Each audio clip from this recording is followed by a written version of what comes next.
All right, Jacob, Cantor Jacob Yaron. It's a pleasure to sit with you today. So we're going to start with an easy question. How long have you been a Cantor? How long have I been a Cantor? As long as I know. I started as a kid.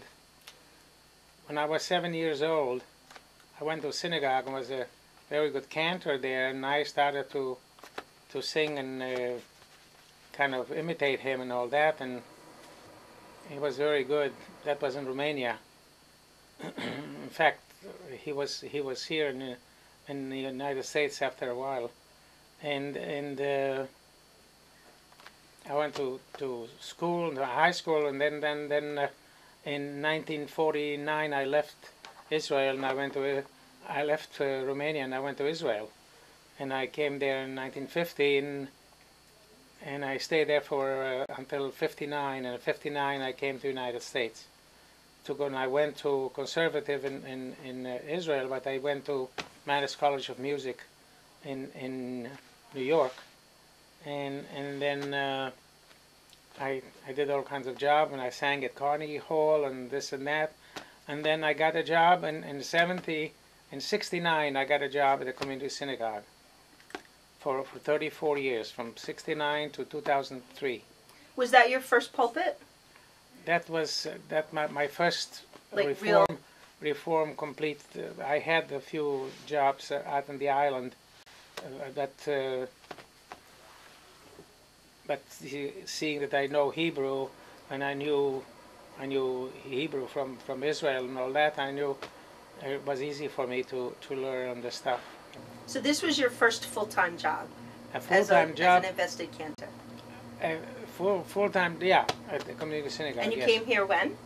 In 69. So what do you remember about the early days? The early days? Mm-hmm. I remember... When you first started?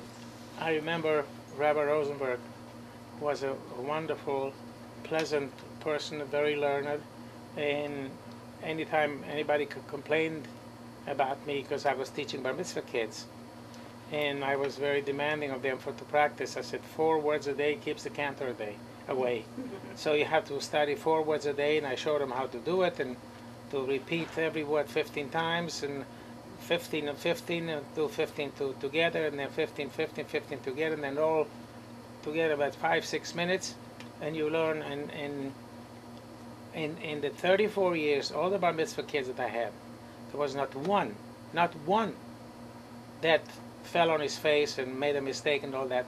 They all knew their stuff, because I learned that when I was studying opera, that you remember the words, the right side of the brain, as they're remembering, and once you do it and you sing, then you have it. You don't have to learn it again. You know it.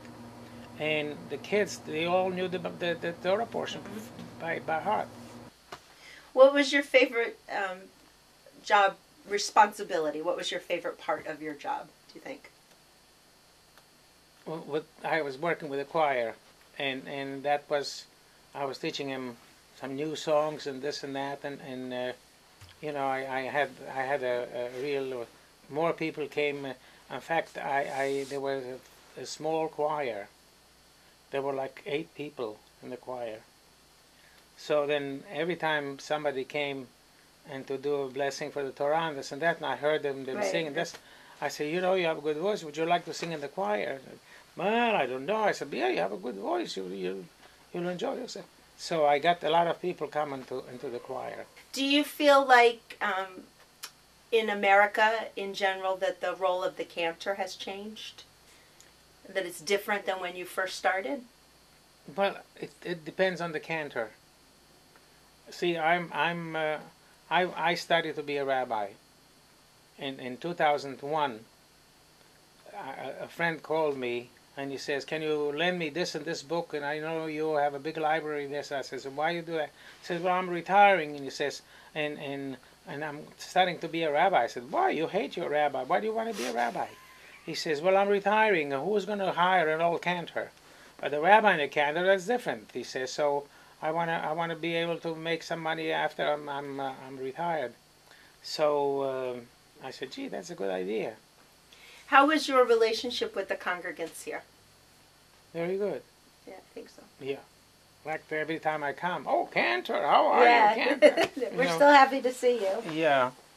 What do you think that Reformed Judaism has changed over the years since you first started? Well, I think that there's more how shall I say? They used to look for the shorter you do, the less you do, the better it does. But now they want to go to the whole service, do the whole service. In fact, I see that the conservatives, I go to a conservative synagogue now, and they do the same thing. They keep doing. They don't want to cut too much, you know. So it's a full service. People are looking for a little more. Uh-huh. Well, they're looking to have a service, not you know, go to page 22 and we continue on page 44. Right. You know, jump, and then before you know it, it's 25 minutes and it's finished. Go home. Not anymore. What would you hope that your colleagues would say about you? What would you like your colleagues to say about you? I was a good guy. You are a good guy. Any other comments? Any comments? It's your moment. I've seen in my experience now of being a rabbi and a cantor that I enjoy being a cantor much more than I enjoy being a rabbi. Interesting. Well, I want to say that thank you for letting me interview you, and this congregation has been blessed to have you as their clergy for so long, and I feel honored to follow in your footsteps. So, you have big shoes to fill. I feel honored that you followed my footsteps. Thank you. You're worthy. Thank you. Thanks. You have a good voice. You have a you. good voice, really good. Thank you. All right.